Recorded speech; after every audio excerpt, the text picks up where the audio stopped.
അങ്ങനെ തന്നെയാണ് 2019 പറഞ്ഞത്.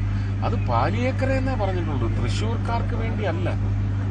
കേരളത്തിന് ഒരു കമേഴ്ഷ്യൽ കോറിഡോർ എന്ന് പറയുന്നത് 2 കമേഴ്ഷ്യൽ സിറ്റീസ്, രണ്ടിലേതാ വലുതെന്ന് ഇപ്പോഴും പറയാനൊക്കത്തില്ല. ഇപ്പോഴും ഇവിടെ പരാമർശം നടത്തിയപ്പം മഹാരാഷ്ട്രയോളം കേരളത്തെ സംബന്ധിച്ച്, സൗത്തിനെ സംബന്ധിച്ച് മഹാരാഷ്ട്ര എന്ന് പറയുന്നത് ഭാരതത്തിന്റെ കമേഴ്ഷ്യൽ ക്യാപിറ്റൽ. കേരളത്തിന്റെ കമേഴ്ഷ്യൽ ക്യാപിറ്റൽ എന്ന് പറയുന്നത് അത്രയും തന്നെ ഭീമാകാരനായ കൊച്ചിയാണ്. ആ കൊച്ചിക്ക് ഒരു വിസിബിലിറ്റി വരണമെങ്കിൽ 2 ട്വിൻ കമേഴ്ഷ്യൽ സിറ്റീസിന്റെ ഒരു കണക്ട് വളരെ അത്യാവശ്യം. അതെല്ലാ അർത്ഥത്തിലും അത് നമ്മളുടെ കുട്ടികളുടെ ഭാവിക്ക് ഒരുപാട് ഗുണകരമാവും. പുതിയ ഭാരതത്തിന്, പുതിയ കേരളത്തിന് ഒക്കെ അത് ഒരു വികസിത ഭാരത് എന്ന് പറയുന്ന സങ്കല്പയാത്രയിൽ ഇതെല്ലാം ശീഘ്രം തന്നെ നമുക്ക് പരിഗണിക്കപ്പെടേണ്ട വിഷയങ്ങളാണ്. കൂടുതൽ വന്ദേ ഭാരത് ട്രെയിനുകൾ ഇനി പ്രതീക്ഷിക്കാൻ പറ്റും. തീർച്ചയായിട്ടും ഈ 2 ലൈൻ എന്ന് പറയുന്നത് ഉറപ്പായിട്ടും ഈ 600 ബോർഡർ കടന്നുള്ള ഡിസ്റ്റൻസ് കൂടെ ചേർത്ത് ഞാൻ പറയുകയാണ്, 700 കിലോമീറ്ററിന് 4 ലൈൻ എന്ന് പറയുന്നത് സാധ്യമാകുകയാണെങ്കിൽ ബാക്കി ഉറപ്പ് തന്നിരിക്കുന്നു. Rest done. അതില്ലാതെ ഒരു എക്സ്ട്രാ ട്രെയിൻ ചോദിക്കാനൊക്കത്തില്ല, ഒരു എക്സ്ട്രാ സ്റ്റോപ്പ് ചോദിക്കാനൊക്കത്തില്ല. ഒരു ട്രെയിനിന് നിങ്ങൾ ഒരു സ്റ്റോപ്പ് വേണമെന്ന് പറയുമ്പോൾ അതിന്റെ 2 സ്റ്റേഷൻ മുമ്പോട്ടും പിറകോട്ടും ഡീറെയിൽഡ് ഓപ്പറേഷൻസ്, ട്രാഫിക്കിന്റെ സമനില തെറ്റിപ്പോകും. അവർക്കത് മാനേജ് ചെയ്യാൻ പറ്റുന്നില്ല. ഞാൻ മിനിഞ്ഞാന്ന് ഏതാണ്ട് അരമണിക്കൂറാണ് ഇവിടെ ഈ സൗത്ത് റെയിൽവേ സ്റ്റേഷനിൽ വന്ന്, സൗത്ത് അല്ല നോർത്തിൽ കടന്നത്. വന്ദേ ഭാരതും കടന്നുപോയി, മറ്റൊരു ട്രെയിനും കടന്നുപോയതിനു ശേഷം മാത്രം, അത് 2 സ്റ്റേഷൻ താണ്ടിയതിനു ശേഷം മാത്രമാണ് ചെന്നൈ മെയിൽ ഇവിടെ നിന്ന് എടുത്തത്. ഇനി കൂടുകയുള്ളൂ. അപ്പോ വന്ദേ ഭാരത് ഇത് തന്നെ സമയം കണ്ടെത്തിയിരിക്കുന്നതിനകത്ത് എനിക്ക് തോന്നുന്നു ഇപ്പൊ തിരുവനന്തപുരം വരെ ഇത് എക്സ്റ്റെൻഡ് ചെയ്യണമെന്ന് പറഞ്ഞാൽ ഇതിന്റെ ഒരു ക്ലോക്ക് സെറ്റിംഗ് ആണ്. ഇത്ര മണിക്കൂറിനുള്ളിൽ ഒരു വന്ദേ ഭാരത് പോവുക, അവിടുന്ന് പുറപ്പെടുന്നത് അതേ സമയത്ത് വരിക എന്ന് പറയുന്ന ഒരു ക്രമീകരണമുണ്ട്. അത് തെറ്റിപ്പോകും. പക്ഷെ ഞാൻ ഇത്രയും ആഗ്രഹിക്കുന്നു, ഇതിന്റെ ടൈമിംഗ് ഇത്തിരി കൂടി അഡ്ജസ്റ്റ് ചെയ്ത് രാവിലെ തിരുവനന്തപുരത്ത് നിന്ന് വരുന്ന വന്ദേ ഭാരതിൽ നിന്ന് ബാംഗ്ലൂർ കണക്ട് ചെയ്യാനുള്ള പാസഞ്ചർ ഉണ്ടെങ്കിൽ അതിനുള്ള ഒരു ഹബ്ബ് ഇവിടെ സൗത്തിലുണ്ടാവും. അവർക്കൊരു ഈസി ട്രാൻസ്ഫർ, അത്രയും പേരെ ഒരു കമ്പാർട്ട്മെന്റിൽ ഇരുത്തിയിട്ട് അവരെ കൊണ്ടുവന്ന് ട്രാൻസ്ഫർ ചെയ്ത് ബാംഗ്ലൂരിലേക്കുള്ള കണക്ടിവിറ്റി കൊടുക്കാൻ പറ്റുന്ന ടൈമിംഗ് വന്നാൽ കുറച്ചും കൂടി 8:40 അത് വരുന്നത്. അപ്പൊ ഇതൊരു 8:50 റെയിൽവേ മന്ത്രി അത് തീർച്ചയായിട്ടും ശക്തമായി അതിനുവേണ്ടുന്ന നടപടികളിലേക്ക് കടക്കുന്ന തരത്തിൽ നിർദ്ദേശങ്ങൾ നൽകാമെന്നാണ് ഇപ്പോൾ സ്റ്റേജിൽ എന്ന് പറഞ്ഞത്. ഇത് നമ്മൾ അവരെ എൻത്യൂസ് ചെയ്യുക, ഇതും ഒരു മോദി ടെക്നിക്കാണ്. വന്ദേ ഭാരത് കൊടുത്ത് ഒരുപക്ഷെ ഇന്ന് നാഷണൽ ഹൈവേയിൽ ഇത്രയും വിപുലമായ ജോലികൾ നടന്നുകൊണ്ടിരിക്കുമ്പോൾ ഒന്ന് നമുക്ക് സൈക്കിളിൽ പോലും പോകാൻ പറ്റാത്ത തരത്തിൽ ശ്വാസം മുട്ടാണ്. ഇത് ഒരു ട്രെയിൻ യാത്ര എന്ന് പറയുന്ന ശീലത്തിലേക്ക് മലയാളിയെ വല്ലാണ്ടങ്ങ് ഭ്രമിപ്പിച്ചിട്ടുണ്ട്. അപ്പൊ ആ ശീലം തുടരട്ടെ. ആ ശീലം തുടരുമ്പോൾ അവൈലബിലിറ്റി എന്ന് പറയുന്നത് ഗവൺമെന്റുകളുടെയും ഭരണ സമ്പ്രദായത്തിന്റെ ഉത്തരവാദിത്വമാണ്. ആ ഉത്തരവാദിത്വം കൃത്യമായി നിർവഹിച്ചില്ലെങ്കിൽ അവിടെയാണ് നമുക്ക് ഒരുപക്ഷെ ഒരു അരാജകത്വം, ആവശ്യപ്പെടലിന്റെ ആധിക്യം കൊണ്ട് ഒരു അരാജകത്വം, ഒരു അൺട്രസ്റ്റ് ഒക്കെ ഉണ്ടാവുക. അതിന് പരിഹരിക്കാനായിട്ട് ഇത് മാത്രമേ നമ്മൾ ഒരു 4 ട്രാക്കിലേക്ക് വന്നു കഴിഞ്ഞാൽ അടുത്ത ഒരു 50-100 വർഷത്തേക്ക് കേരളത്തിന് അത് മാറും. അപ്പോഴത്തേക്കും പുതിയ സംവിധാനങ്ങൾ വരും.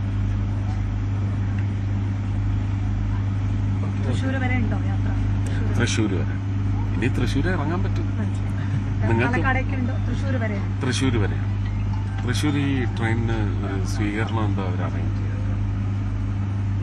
എനിക്ക് പ്രൈം മിനിസ്റ്ററുടെ നിർദ്ദേശം വന്നത് അദ്ദേഹം വേദിയിലെത്തുന്ന സമയത്ത് ട്രെയിൻ എപ്പോൾ ലോക്കാവുന്ന അതിന് മുമ്പ് ട്രെയിനിൽ കയറി സ്വന്തം കോൺസ്റ്റിറ്റ്യുവൻസിയിലേക്ക് എത്തണമെന്ന് നിർദ്ദേശം തന്നതിന് പ്രകാരമാണ് ഞാൻ വേദി വിട്ട് ഗവർണറുടെ പെർമിഷൻ മേടിച്ച്, അല്ലെങ്കിൽ അത് പ്രോട്ടോകോൾ വയലേഷനാണ്, പെർമിഷൻ മേടിച്ച് നമ്മൾ യാത്ര ചെയ്യുന്നു. പറ്റിയാൽ കുട്ടികളുടെ അടുത്ത് ഇടയ്ക്കൊന്ന് പോയി സമ്മതിക്കണം.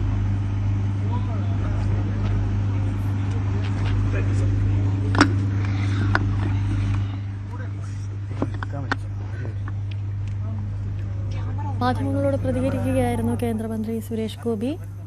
നവമിയിലേക്ക് തന്നെ തിരികെ വരുമ്പോൾ നവമി ഇന്നത്തെ സർവീസ് ഉദ്ഘാടന സർവീസ് അത് ബംഗളൂരു വരെ ഉണ്ടാകാനുള്ള സാധ്യതയുണ്ടോ?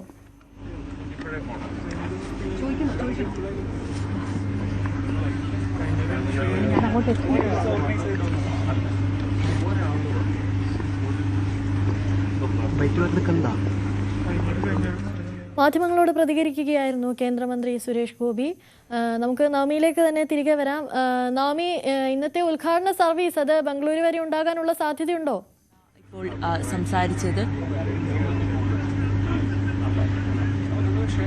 ഇന്നത്തെ സർവീസ് എന്തായാലും പ്രധാനമന്ത്രി അല്പസമയത്തിനുള്ളിൽ തന്നെ ഫ്ലാഗ് ഓഫ് ചെയ്യും. അതിനുശേഷം ഇന്നത്തെ സർവീസ് ബംഗളൂരു വരെ ഉണ്ടാകും. പക്ഷെ അതിൽ ക്ഷണിക്കപ്പെട്ട ആളുകൾ മാത്രമായിരിക്കും ഉണ്ടാകുക. ഔദ്യോഗികമായിട്ട് അതായത് നാളെ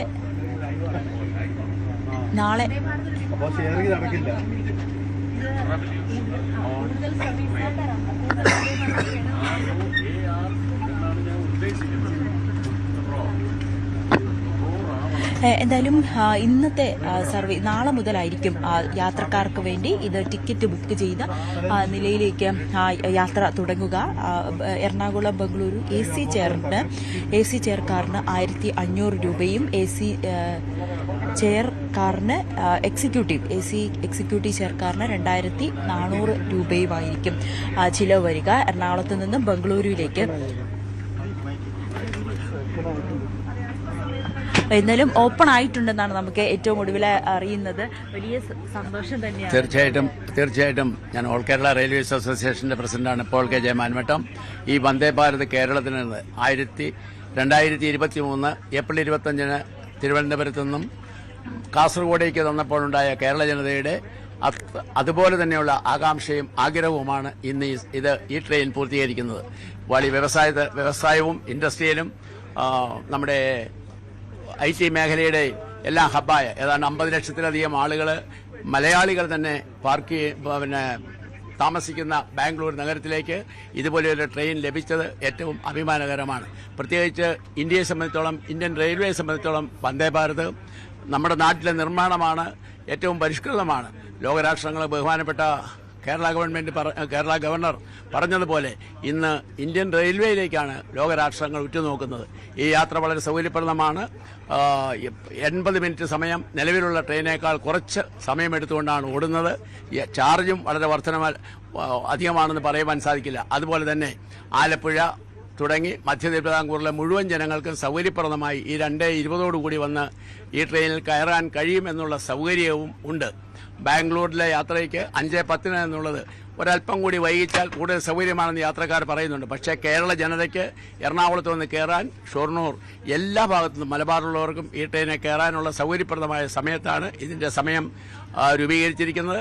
ഭക്ഷണം വളരെ നല്ലതായിരുന്നു എന്ന ഇടയ്ക്ക് വന്ന അഭിപ്രായ വ്യത്യാസം ജനങ്ങളെ ഒന്ന് ചിന്താശകലരാക്കിയിട്ടുണ്ട്.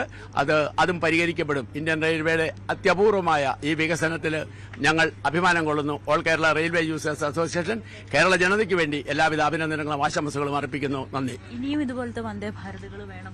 തീർച്ചയായിട്ടും കേരളത്തിന് ബഹുമാനപ്പെട്ട MP സൂചിപ്പിച്ചതുപോലെ പണം കൊടുത്ത് ഇന്ത്യയിലെ മുഴുവൻ പേരും പണം കൊടുത്ത് തന്നെയാണ് യാത്ര ചെയ്യുന്നത്. ഏറ്റവും അധികം വരുമ്പോൾ ഏതാണ്ട് 187% വളരെ വികസന മനോഭാവത്തോ അങ്ങനെയാണ് നമ്മുടെ 87% വികസനമാണ് ഈ ട്രെയിൻ യാത്രയിൽ വന്ദേ ഭാരതിൽ നമുക്ക് കാണാൻ കഴിഞ്ഞത്. അത് ഇനിയും കൂടുതൽ ട്രെയിനുകൾ വേണം. പ്രത്യേകിച്ച് കഴിഞ്ഞ സീസണിൽ ശബരിമല കാലത്ത് കോട്ടയം ടു ചെന്നൈയിലേക്ക് ഒരു വന്ദേ ഭാരത് ഓടിച്ചിരുന്നു. ആ വന്ദേ ഭാരത് ട്രെയിൻ വേണം. ഹൈദരാബാദിലേക്ക് സാധിക്കുന്നില്ല എങ്കിലും സമയത്ത് സാധിക്കുന്ന രീതിയിൽ മദ്രാസിലേക്കും ബാംഗ്ലൂർക്കും നമ്മുടെ കേരളത്തിൽ കാസർഗോഡ് മംഗലാപുരത്തേക്കും ഇനിയും കൂടുതൽ ട്രെയിനുകൾ വേണം. അതിന്റെ സമയമെല്ലാം വളരെ സൗകര്യപ്രദമായ സമയമാണ് റെയിൽവേ നിശ്ചയിച്ചിരിക്കുന്നുള്ളത് ഏറ്റവും സന്തോഷകരമാണ്. ചെറിയ അഭിപ്രായ വ്യത്യാസം വരും. അതില്ലാത്ത ആയിരക്കണക്കിന് ആളുകളെ ഉൾക്കൊള്ളുന്ന റെയിൽവേക്ക് സമയമാറ്റത്തിൽ ചില അഭിപ്രായങ്ങൾ വരും. എങ്കിലും മധ്യ തിരുവിതാംകൂറിലെയും കേരളത്തിലെ